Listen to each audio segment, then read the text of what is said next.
Bon bah, c'est le soupul de saison, quoi. Bonjour à toutes et à tous, je suis Laurent de la chaîne Explore Astro.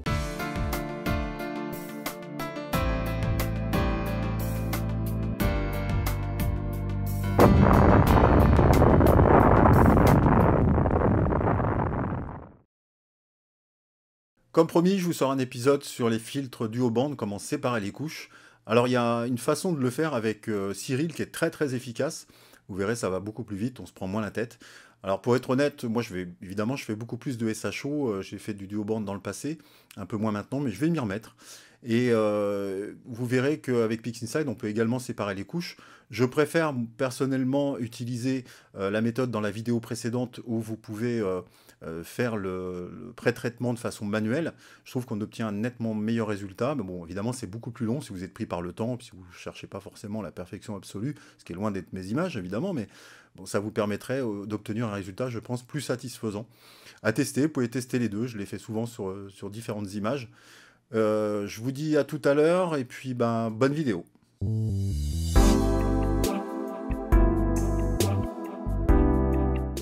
Dans un premier temps, il va falloir créer des répertoires, si ce n'est déjà fait, que vous allez appeler brut, dark, flat et offset. Il va falloir veiller à les nommer de façon à ce qu'évidemment il n'y ait pas de faute, et puis sans majuscule. Exactement de cette manière-là.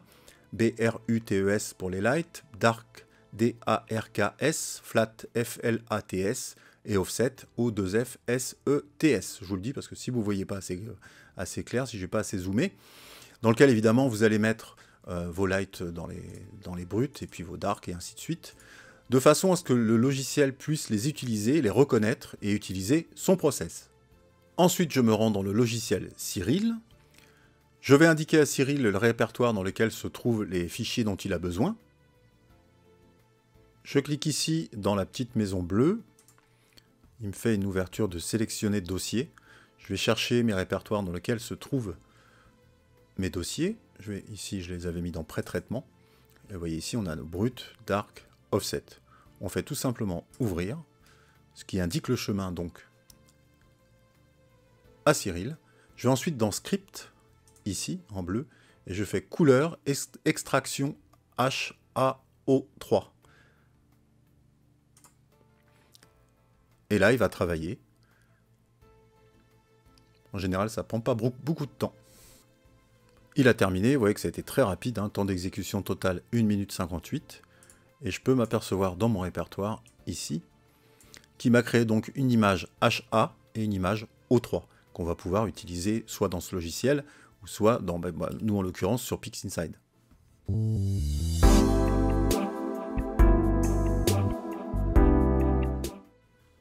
J'ai lancé PixInsight, je vais également aller chercher mes process icônes que je vous ai préparés. L'autre process icône, séparation couche filtre duo-band. Je vous ai mis ici Screen Transfer Function, comme d'habitude, que j'aime utiliser, si vous utilisez les mêmes mauvaises habitudes que moi. Je vais aller chercher mes images que m'a sorti Cyril. Je viens les placer directement ici, dans la fenêtre de PixInsight. J'appuie sur Screen Transfer Function sur les deux. Bon, moi ici j'aime bien les remettre à l'endroit, c'est tout bête, mais peut-être psychologique.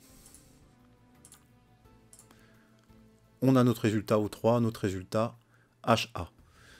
Cette image-là, on peut voir qu'ici elle a besoin d'être croppée. Vous voyez sur les bords, donc on va la cropper. Je vous ai mis Dynamic Crop, on recule l'image, on en retire ici par rapport aux bandes, vous voyez. On en retire ici, et comme ceci.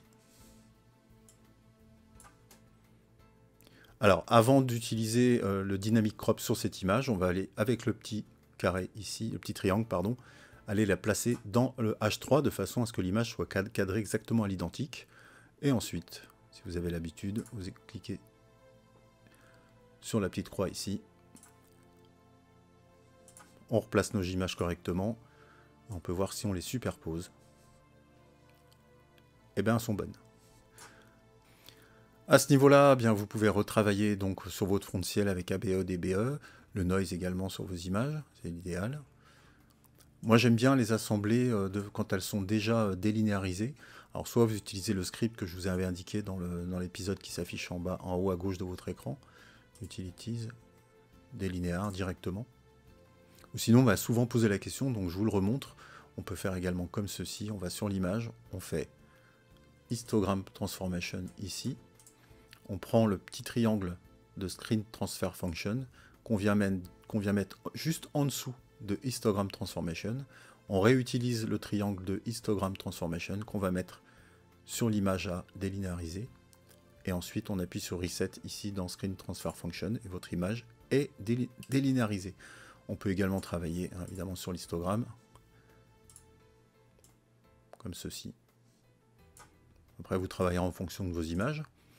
Ensuite on va renommer nos images, donc ici on va l'appeler H, celle-ci on va l'appeler O, de façon à être en symbiose avec les process qui vont par la suite. On appuie sur Duo Band sortie Cyril.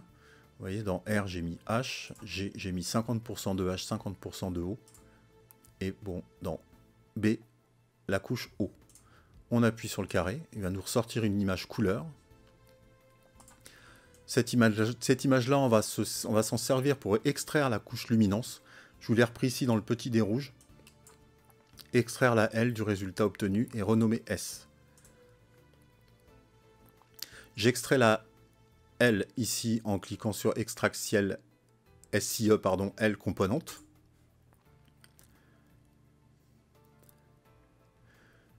J'ai ma couche L qui apparaît. Je n'ai plus besoin de celle que je viens de créer avant avec le petit process. Et je la renomme ici S. On a nos trois couches, SHO, puis après bah, vous utilisez la combinaison SHO que je vous ai mis là éventuellement, c'est celle que j'utilise le plus souvent, avec un certain nombre de pourcentages de chaque. Ça donnerait ça, pour juste vous montrer. Comme ceci.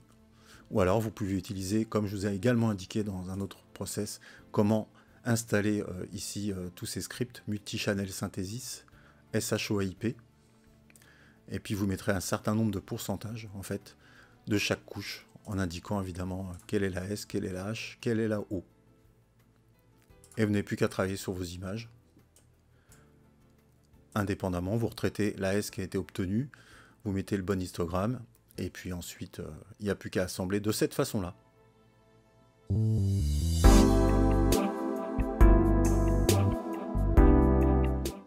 Une autre façon de pouvoir séparer les couches avec une image déjà pré-traitée de PixInsight, on va utiliser l'image que j'avais faite dans l'épisode précédent, intégration duo. À ce niveau-là, vous pouvez déjà la cropper. Vous voyez qu'il y a pas mal de défauts d'image sur le haut déjà. Pas mal de défauts sur cette image, un petit peu là. Ici, vous pouvez la cropper d'avance. Bon, prenez plus votre temps que ce que je suis en train de faire là, évidemment. De façon à ne pas répéter ça sur toutes les images, sur les 3 images qu'on va sortir après. Alors, cette image-là, on va pouvoir déjà extraire la couche L. Alors, je vous ai fait un petit mémo ici sur Duo Band RVB. Ça, c'est pour la sortie Cyril, juste que je parlais juste avant. Et là, sur Duo Band RVB, vous appuyez sur le D, vous avez le petit mémo, tout est inscrit de façon à ce qu'on n'oublie pas. Donc, on va extraire ici la couche L. Que l'on va renommer S directement. On la met de côté. On va extraire maintenant les couches RVB de cette image-là.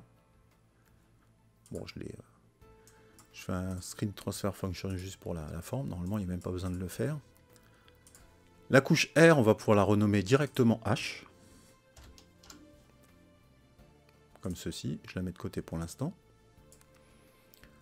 Et on va renommer ces couches ici G, de façon à être en concordance avec le script, et B ici. On prend le process que je vous ai préparé. J'ai mis 30% de B, 70% de G. Donc, toutes les répertoires de destination et compagnie sont déjà préparés. Après, vous pouvez changer, hein. Ça va dépendre de la qualité de votre image. Vous pouvez mettre 50-50. Enfin, après, c'est vous qui voyez en fonction de votre image. Vous appuyez sur carré. Il va nous ressortir une image comme celle-ci. On n'a plus besoin des 2 précédentes qui ont été utilisées pour créer cette image. Et on va pouvoir l'appeler O. Pour l'instant, on met de côté cette image.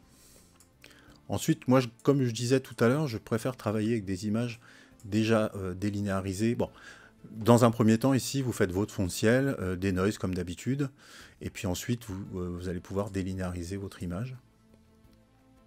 Utility délinéa. Ou vous le faites à la main avec, comme je vous ai indiqué juste avant. Moi, je trouve que ça fonctionne mieux après. Une fois qu'on a déjà pré-traité et traité notre image, ça fonctionne beaucoup mieux. Et puis, on fait exactement la même chose que tout à l'heure. On va pouvoir comparer la deux sorties des deux. Combinaison de la même façon, où vous utilisez le script SHO AIP. Là, on pourrait très bien déjà augmenter la couleur. Hein. Si on fait color saturation, ça va nous faire une grosse image rouge. Ensuite, moi, en général, j'utilise le script ici HARVB. Je rajoute en fait une couche H sur cette SHO là, même si ça sortait de Cyril. Et voilà, on a notre image SHO. Et on n'a plus qu'à la travailler.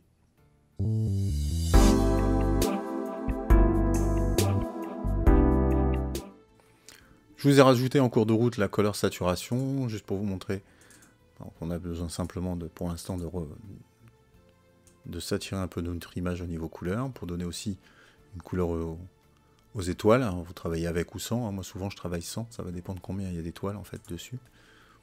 Ça c'est l'image qui est sortie de Cyril. Ça donne ça. On peut faire exactement la même chose ici. Donc là on va être obligé d'en rajouter.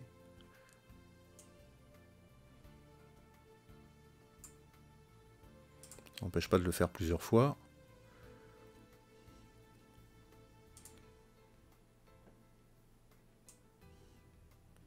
Au niveau saturation, là on a des couleurs qui correspondent un petit peu plus au SHO déjà. Et puis évidemment, là j'ai pas travaillé le fond de ciel sur chaque couche, mais de façon à avoir un meilleur résultat. Donc, vous voyez, à vous de vous faire votre avis.